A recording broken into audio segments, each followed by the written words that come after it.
I'm about to go live. Okay, good evening, everyone. Today we are going to have a conversation with ChatGPT on problem solving. Sorry, wrong ticker, man. Sorry. That sounds great. You're setting the stage nicely for your live session. If you need Yeah. any help or want to introduce me in a specific way, Yeah. Yes, ChatGPT.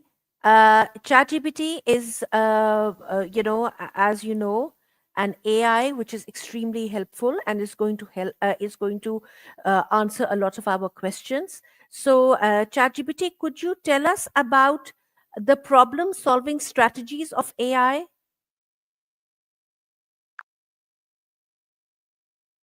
absolutely. So, AI, like me, uses some cool problem solving strategies. First, we gather lots of information, gathering clues in a mystery. Then, we break down the problem into smaller steps, making it easier to solve. AI can quickly find patterns in data that might take a person longer to notice. For example, if you ask a question, AI will look through its knowledge base and find the best answer based on what's most likely to help. It's like having a super fast brain that can think through many solutions in a fraction of a second. Does that help explain how AI solves problems? Yes. All right. So, what is your knowledge base? Where do you get all your knowledge from? Great question. My knowledge base comes from a wide range of sources like books, websites, research papers, and other texts that were available up until my last update. I don't search the web in real time, but I was trained on large amounts of information up until a certain point. Think of it like reading tons of books and articles and then remembering key facts and ideas from them. That helps me answer questions and have conversations about many topics. So, while I can't browse the internet right now, I can still give answers based on everything I was trained on up until my last update. Does that make sense? All right. Yeah, it makes sense. But when was your last update? My last update was in November 2024. So, any new information or events that happen after that won't be in my knowledge base, but I can still help with everything up until that point. All right. And how soon do you get updated and who updates you? Great question. I get updated periodically, but the exact timing isn't fixed. It depends on when the team at OpenAI decides it's time for a new version or update. Updates happen when they add new information, improve my understanding of language, or fix bugs. These updates come from a team of researchers and engineers who work on improving my abilities. Once they update me, it helps me stay current with new facts and better at answering your questions. However, I can't update myself or fetch new info on my own. All right. Uh, so, how do you help in problem solving? Because if you don't have like the latest update, then won't your problem solving skill be compromised? That's a really good point.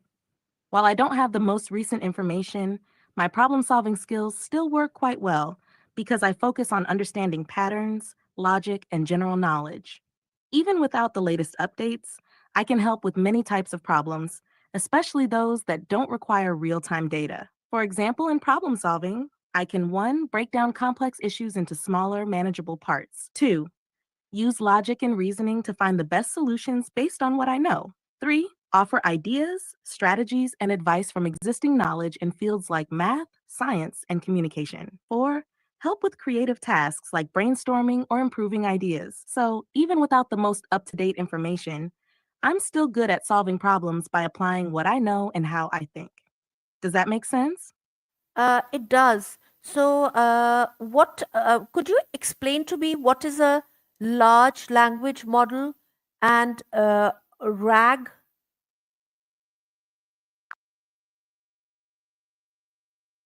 I'm glad it makes sense. Let's break it down. A large language model LLM is a type of AI that has been trained on massive amounts of text data.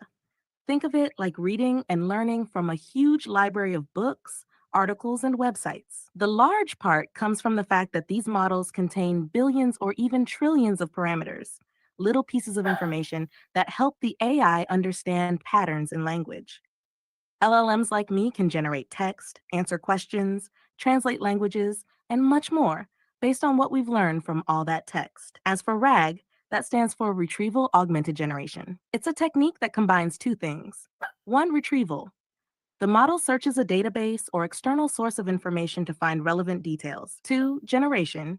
The model then uses those details to generate an answer or response. So in RAG, instead of relying just on the information learned during training, the model can look up more current or specific data and incorporate that into its responses. It's like if I could go online and pull in new facts to help me solve your questions in real time. This combination makes RAG useful for answering very specific, up to date, or complex questions. Does that clear things up? Yeah, it does. It does. All right. So, ChatGPT, do you think at some point in future you will also be able to retrieve real-time information from the internet?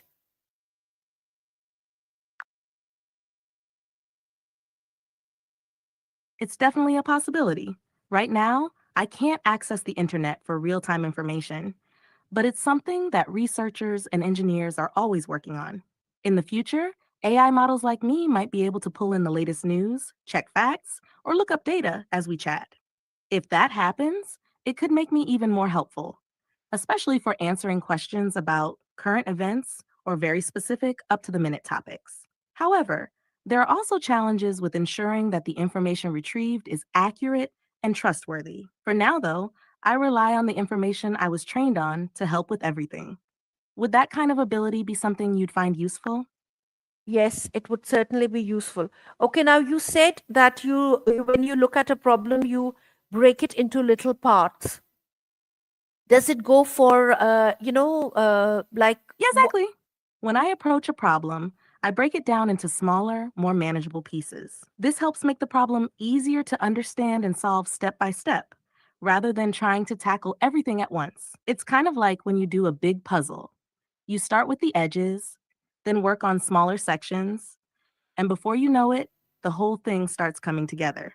For example, if you asked me how to plan a school event, I would break it down into steps like 1, decide on the theme, 2, set a date and time, 3, choose the venue, 4, create a guest list, 5, organize food, decorations, and activities. By breaking the problem into these steps, it becomes clearer and easier to find solutions.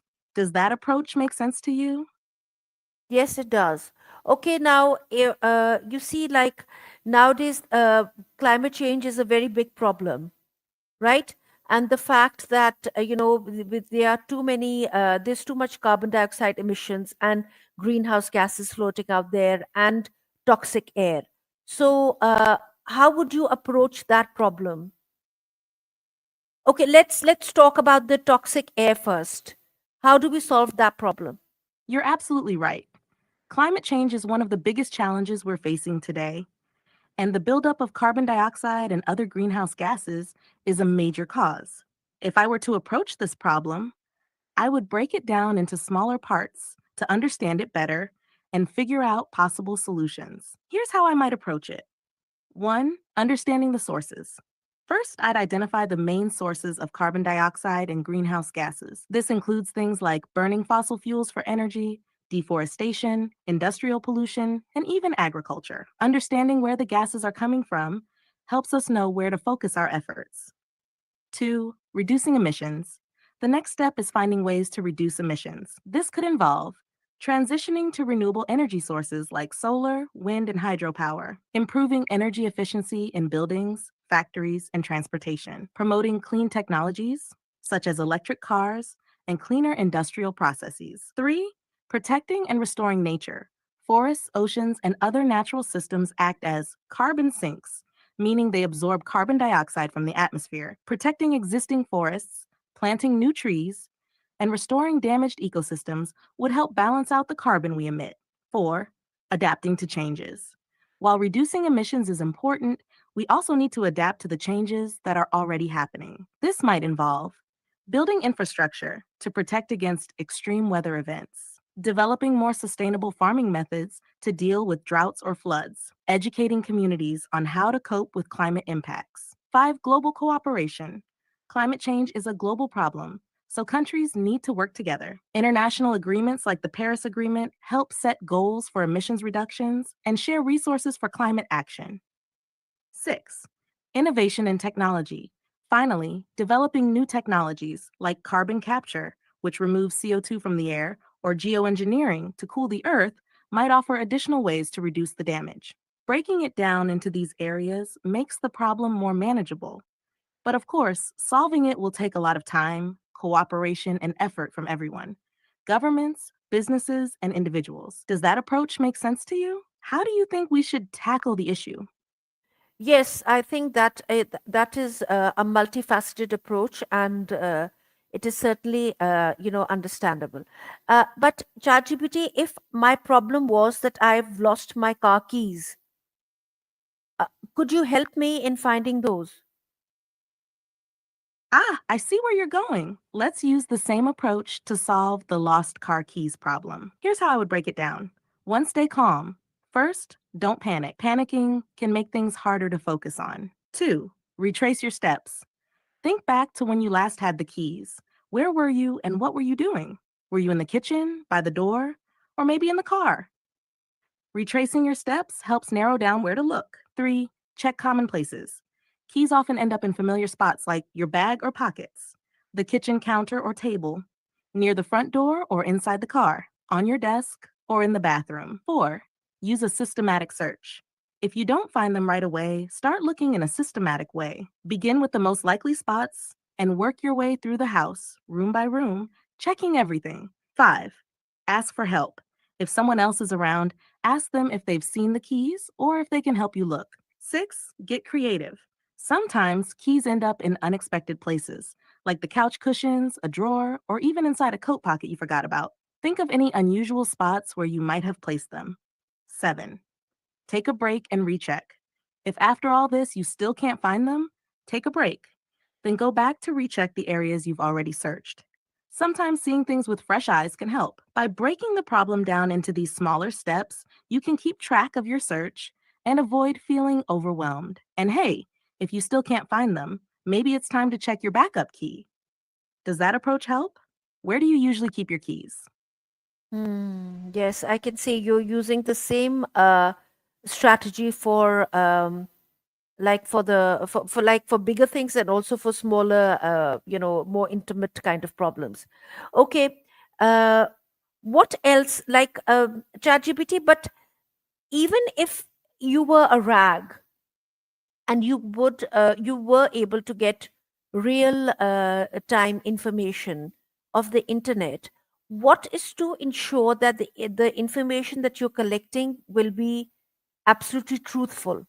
How do you measure the truth factor?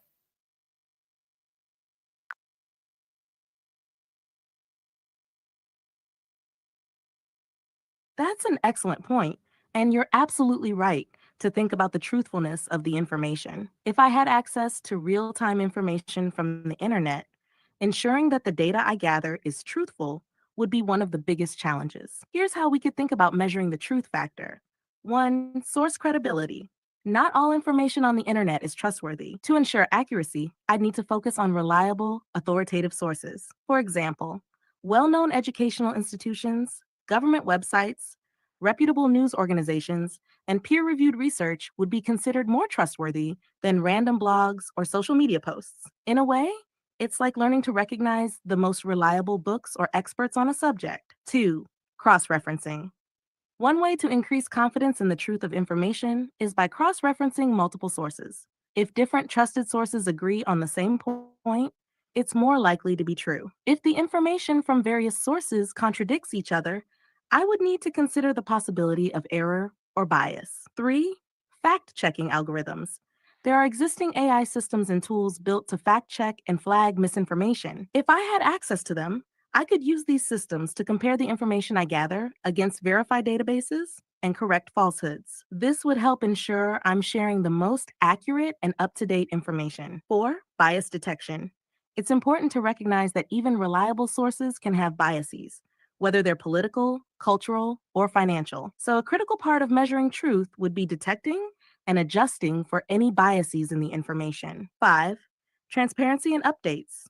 If I could retrieve real time information, I would need to be transparent about the sources of the information I provide. Users would need to know where I'm getting the data from so they can assess it themselves if they want to. This transparency would also help improve the trustworthiness of the answers. 6. Human oversight.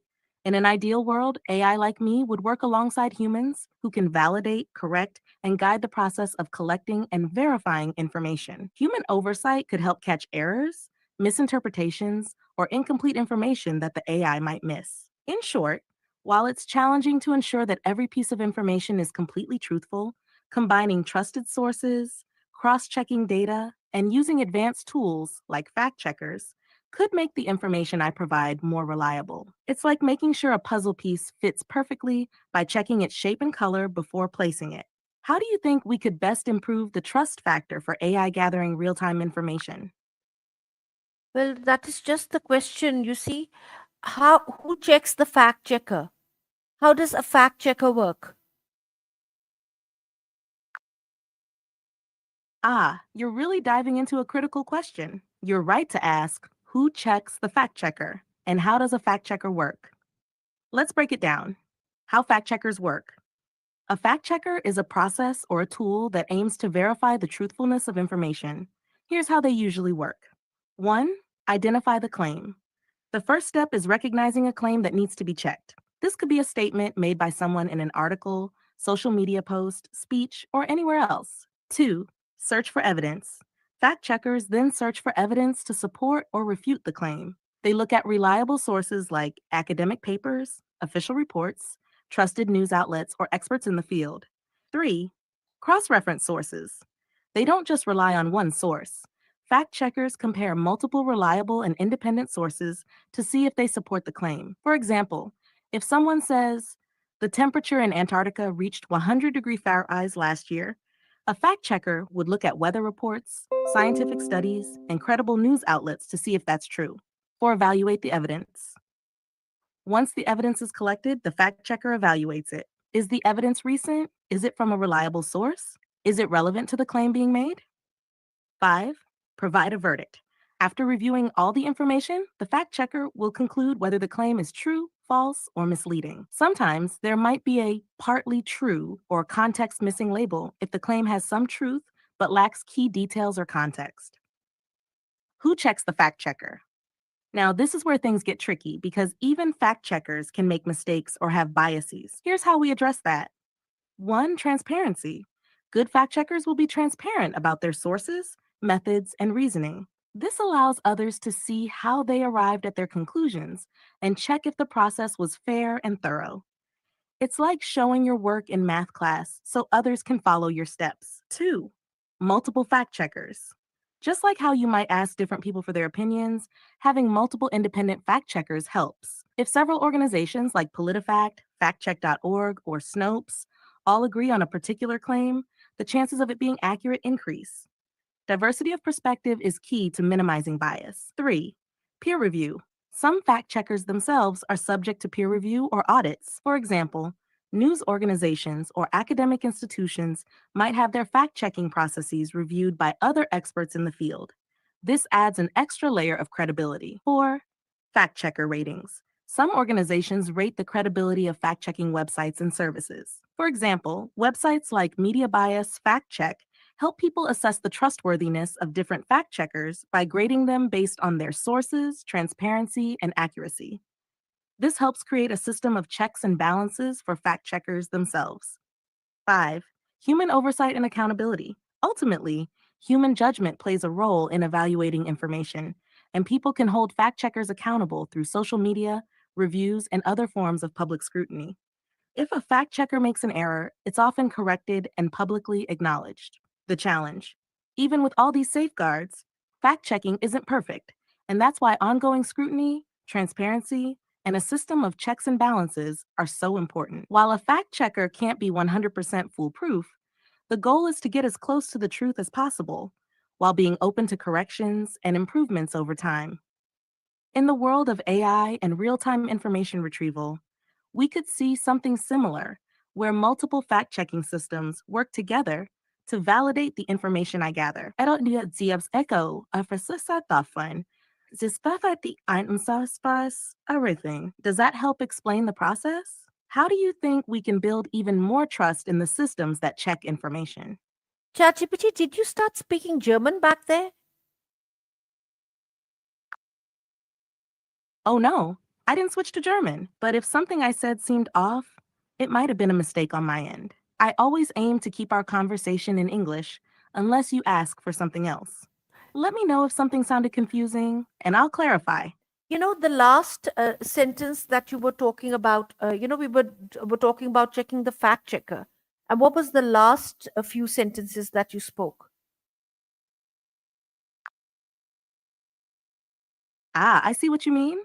The last few sentences I said were, while a fact checker can't be 100% foolproof, the goal is to get as close to the truth as possible while being open to corrections and improvements over time. In the world of AI and real time information retrieval, we could see something similar where multiple fact checking systems work together to validate the information I gather.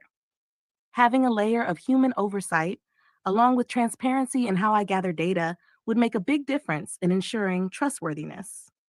These were meant to wrap up the idea of checking the fact checkers and how we could ensure accuracy in real time data retrieval. If any of that seemed unclear or off, let me know. You know, when you mention transparency, what does that mean?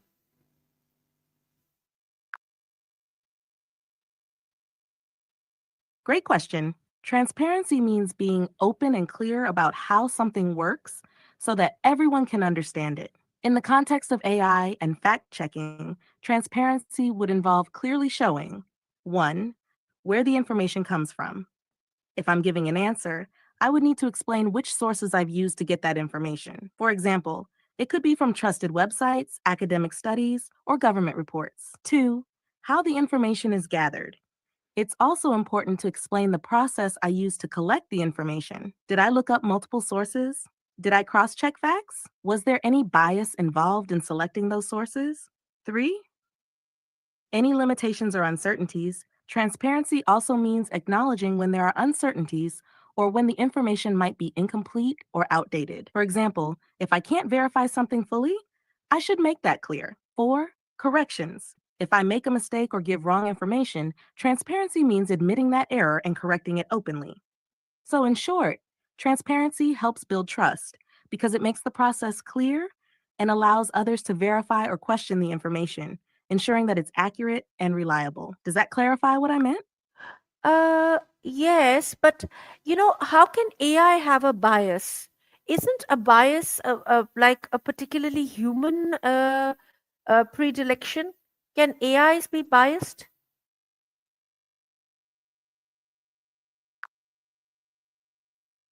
Yes, you're right to think that bias is often associated with human preferences or prejudices. However, AI can still be biased, and here's why. AI systems like me learn from large amounts of data that is collected by humans. This data can reflect human biases, whether they're intentional or not. If the data we learn from contains biased perspectives or patterns, then the AI can pick up on those same biases. Here are a few ways that can happen. 1. Biased data. If the data used to train an AI system is unbalanced or reflects stereotypes, the AI might reproduce those biases. For example, if an AI is trained on data where certain groups of people are underrepresented or misrepresented, the AI may make decisions that favor one group over another. This is like learning from a textbook that only shows one side of a story. 2. Bias in the design. Sometimes the way AI systems are designed or the way they process data can introduce bias. For example, the way questions are framed or how certain variables are weighted might unintentionally favor one outcome over others. This could happen even if the creators aren't trying to be biased. 3. Bias in algorithms. Algorithms, the instructions AI uses to process information, can sometimes be flawed or set in ways that lead to biased outcomes. For instance, if an algorithm is trained to predict something based on historical data, it might reinforce old patterns of discrimination that were present in that data, even if the algorithm wasn't intentionally biased.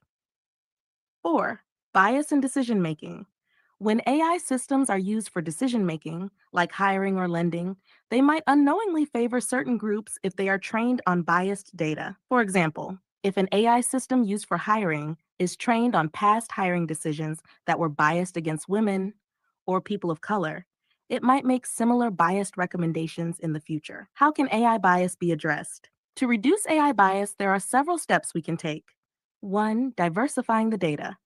Ensuring that the data used to train AI is diverse and representative of all groups is key. This means including data from different demographics, backgrounds, and viewpoints to make sure the AI doesn't favor one over the others. Two, bias detection and testing. Researchers and developers often test AI systems for bias before they're released. They run experiments to see if the AI treats all groups fairly and to identify any patterns of bias that need to be corrected. Three, transparency. As we talked about before, transparency is important. If we know how the AI works and what data it's using, we can better identify where biases might be creeping in and fix them. Four, human oversight.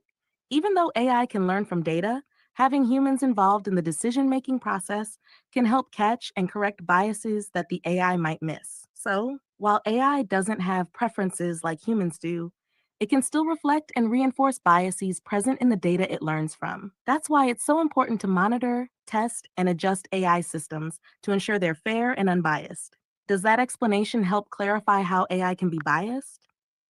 Yes, I understand now. Thank you so much for explaining how AI solves problems. And in a way, this is the way people solve problems as well. The ones who want to, in any way, by breaking it down into little parts and addressing little bits of it at one at a time. So that's great. It was great talking to you, ChatGPT. Have fun. Bye bye.